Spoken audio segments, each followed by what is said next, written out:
Welcome back to another episode on Connie Celica, my 1977 Toyota Celica. Today we continue with getting it ready for paint with a little bit of work on the rear end here.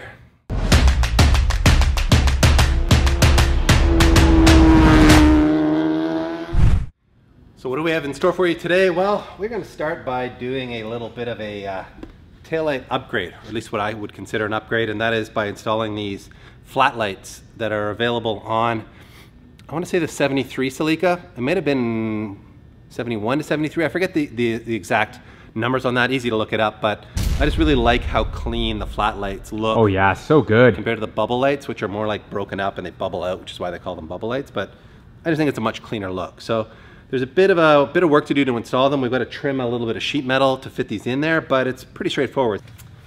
So to take the taillights out, first you got to remove this metal housing on the outside. It's just held on with a bunch of little 8 mils, strangely enough. And then it's a matter of pushing the bubble lights, and you can see why they call them bubble lights here, back through the rear panel here, and the seal that holds it in place is just so rotten. It's 45 years old and was exposed to, well, over 40 years of Arizona's heat. So to get it started is a challenge, but you can hear it just starting to release. And like you can see the metal flexing here when look at how much the metal flexes. This thing is not designed for a rear end collision, is it? No, so, wow. It's kind of scary, but there it goes. So it's just those seals are rotten. Like, look at this seal. That thing is nasty. And then we've got one of the flat lights mocked in position here, and you can see we have to trim the metal out of this. There's 3 windows here, and the 3rd window you can see is being covered by metal here, so we need to trim that metal out so that the light underneath can be seen through it. But we've also discovered we have a few rather serious fitment problems. There's just not a lot of information on the internet about this, and when I did what little research I did, it sounded like I could just plop these in here, trim a bit of metal out, and the rest of it would all bolt up. And sadly, that is not the case with a USDM car like this, where the license plate was designed to be mounted up in this area, because, well, there's 2 problems. First of all, this chrome trim around the light itself is not sitting flush against the metal. We have a gap here of about a 1/4 inch, I would say, and it needs to be sucked in there somehow. I think if we enlarge the holes that this passes through, we might be able to get it in there snugger, so that might be a relatively easy fix. The bigger problem is this center panel. You can see it's got like these spring-loaded arms on the back because it's designed to fold up so that you can access the gas cap, because on the car that this light came on, the gas cap was back here, not up on the C-pillar there. So when we hold this up here, it just is nowhere close to fitting. You can see it's sticking way out. It's way out of alignment here. So to make this fit, it's going to be a bit of a job. Pete and I have had a good look at it, and we're thinking our best bet is to remove this whole spring system, since we don't need to access the gas cap here anyway, and then look at maybe welding a couple of bungs on here that we can drill holes for and bolt it on that way. We may have to like hammer and dolly these mounting points for the USDM plates down. We have to cut these little tabs off. So it's turning into a job here, but I'm determined, even if Pete's a little discouraged. So let's see what we can do. We're going to try to fit this up, guys, and at least that way you'll know if you have a late first-gen Celica with USDM style plate that you want to fit flat lights on. There'll finally be some information about that for you. Whether it's good or bad, stay tuned to find out.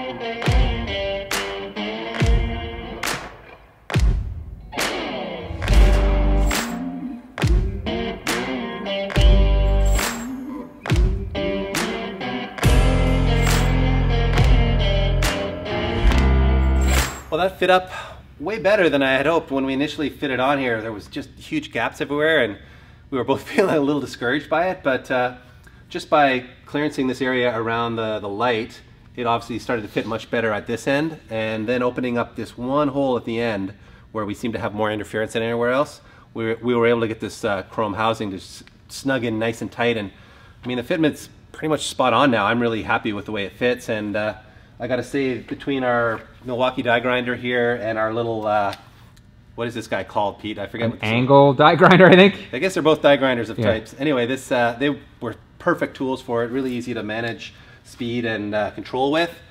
And I guess the last point of discussion we can have here is whether you guys prefer this red with the amber outer light, or do you prefer the complete red setup? So you can get these in either the complete red or with the amber outer. I may switch them out to the complete red look, although I don't mind the ambers either. So this I think is a Euro spec lens, and then the Japanese lens I think is all red. Nate at Fox AU2 does make replacement lenses in all red, so I may go to those. Anyway, getting ahead of myself on cosmetics, aren't I? Let's fit up the other light, and then we'll move on to the challenge of mounting the center panel. As you can see, we've got that whole spring mechanism on the back removed. We just basically cut it off, and you can actually tap it out on the ends with a punch, as we did do. And we've decided, as I mentioned earlier, to use this existing threaded hole as a top mounting point, and then we went ahead and tapped these two lower bosses, if you want to call them that. The reason we went off center is that there's more metal on this side down at the bottom, so we didn't want to go in the middle because it gets quite thin in that area. So that's why we did that. And we've already marked it and drilled holes here for it, and you can see we've got a bolt sticking through. Just tightening up this top bolt here, and it gives you an idea how it's going to look. Obviously this middle part's going to get refinished in like a satin black, which will go around these lights.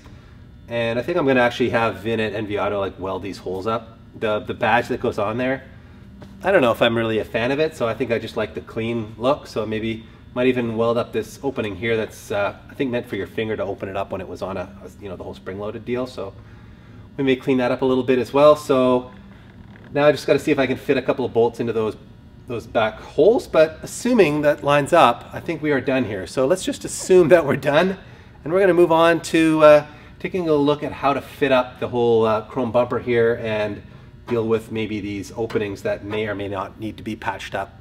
Look at that, everybody. You get a good sense of the flat light with the chrome smiley look that Connie's going to have, and you get a good look at Moose too, everyone. He's back. For a little while. His spidey sense must have been tingling. He knew we were working on Connie, and he had to... Working on my bitch without me around. I know. We apologize, but you being an adult have a real job. So why are we holding this up here? Well, we wanted to take a look at this issue where we have this opening and whether or not the plate was going to cover it up or not. So when we hold the plate in the middle here, you can see we do still see some of that opening on either side. And Pete actually came up with quite a clever idea, I think, of running a plate along the back of the bumper as opposed to patching this hole all up. So we run a plate along the back of it and kind of cut it off so it matches the bottom of the bumper contour. We can then mount the plate to that. We can even chrome that so it matches the bumper.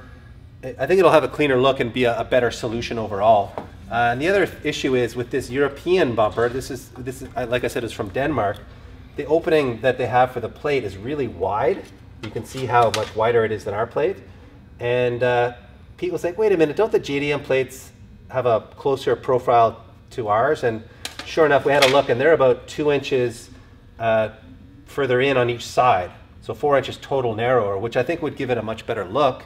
And then I realized, wait a minute, there's this company called KF Vintage JDM that make reproduction panels for a whole bunch of cars. They're actually best known in the VW scene. But they just started this JDM part of their company, and they're making smiley bumpers.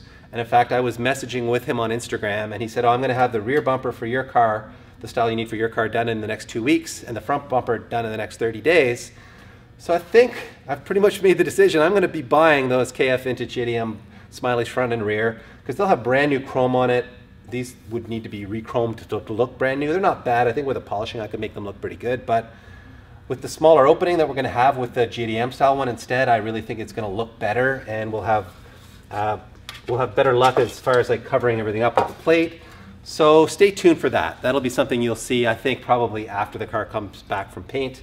It has been a minute since I've looked at the rear suspension on this car, and we're obviously looking to replace this big spring on axle setup and having the spring on the shock.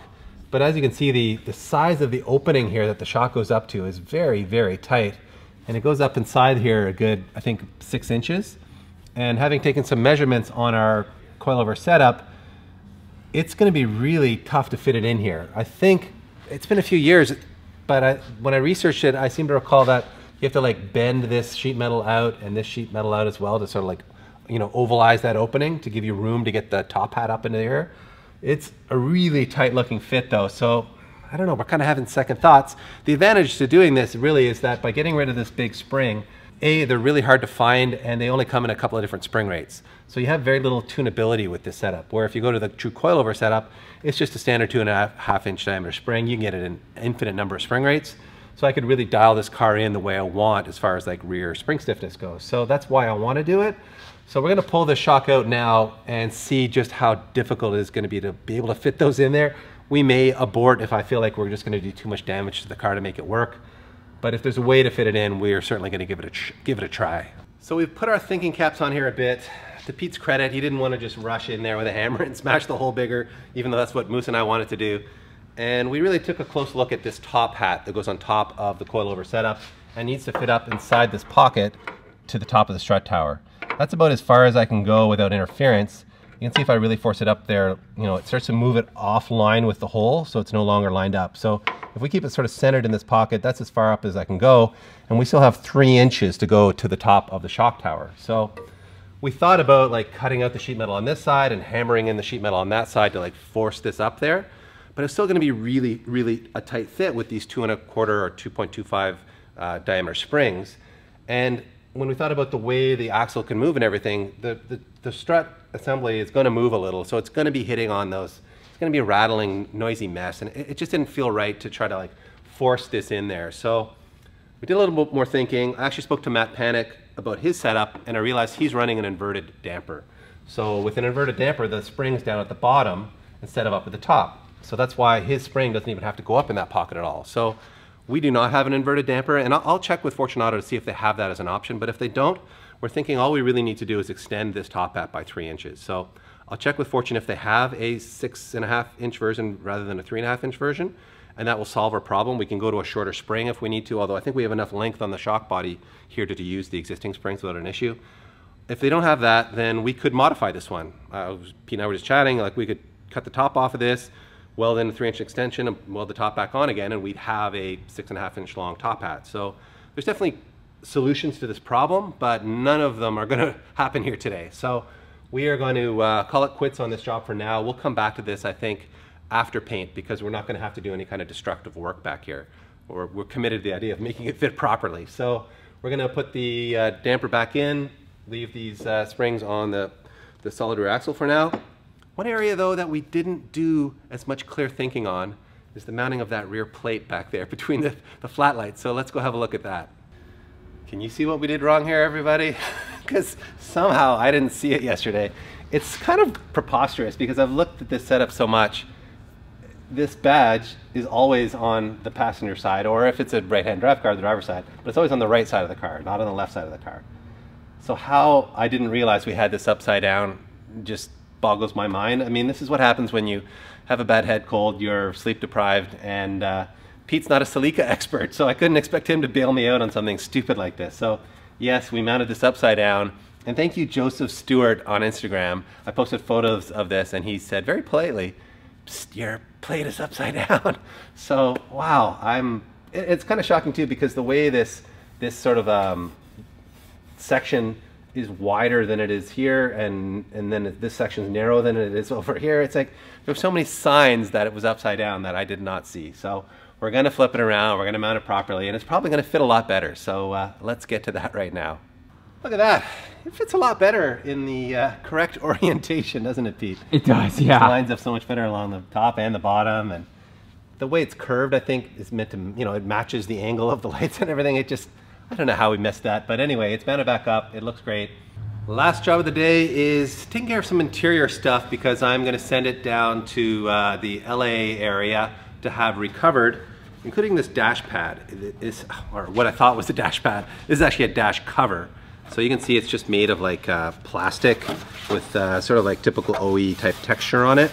And when we threw it inside the car, which I can do here quickly, you can see it sits up in this area, but it's too narrow to fit over this sort of layer on the sheet metal here.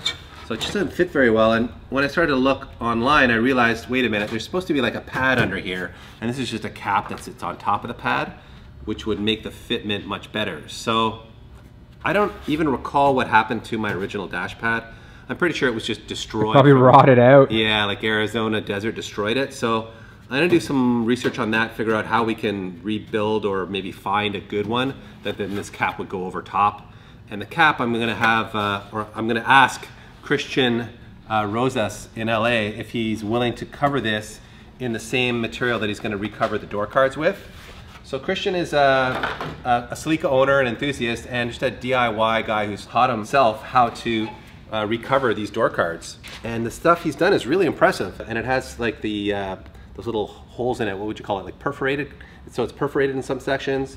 He's stuck with this like slashed pattern in this area, so it still has that Celica look to it, but it just cleans it up tremendously by not having the carpet here or having this faux wood here either. So what he needs me to do is to cut off this top metal portion and just leave like about 2 inches of the wood here, but this isn't even really wood, is it? But it's like cardboard. Cardboard, yeah. He makes new cards and then he just reuses this top metal portion because that's really what allows you to mount it properly on the door.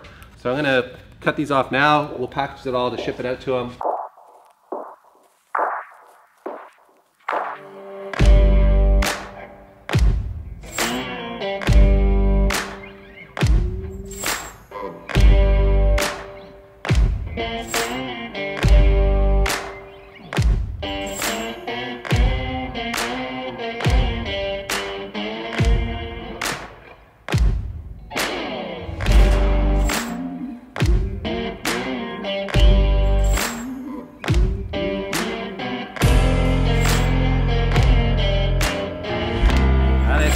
Job done. Left a couple inches on here just as Christian requested, and although the wheel of death here was working fairly well, it was giving us a pretty bad burning smell, and as you can see I also broke it because I was putting too much of an angle on it. I was kind of like, it was in the groove and then I was twisting it without really recognizing that I was twisting it. Luckily that didn't shatter into my beautiful face, at which point we decided this is the better tool. I must admit this actually worked very well. Took a little bit of effort, but it did the job well. So those 4 are done and will be packaged up and shipped off to Christian in LA for recovering. And that, I think, is a wrap for today. As you can see, we've got our little list here of stuff that we want to knock off before we take the car for paint. So I'm gonna cross off the flat lights. I'm gonna cross off the rear coilovers for now, and the dash pad and the door cards. And you can see coming up, we want to do things like fill the sunroof hole, remove the engine and transmission, boom mat spray the whole chassis underneath like we did on the Evo, which I think is going to be a really valuable thing on this car because it's such a tin can. Really want to quiet it down and add some not only vibration and noise control but heat barrier as well. So you're going to see some of this stuff coming up very soon in the next episode of Connie Celica. So thank you very much for watching, everyone. We really do appreciate it, and I know I'm excited to be working on the old girl again, and I hope you're excited to see her back in action too. Here you can see how it would look with the fiberglass smiley, which was designed for the plate to be mounted up here, which is why it doesn't have the notch in it. And that presents some challenges as far as mounting a plate up, because we got to mount the plate quite low. Yeah, that's real low. And then there's nowhere to mount it, so we'd have to maybe build some kind of a bracket system.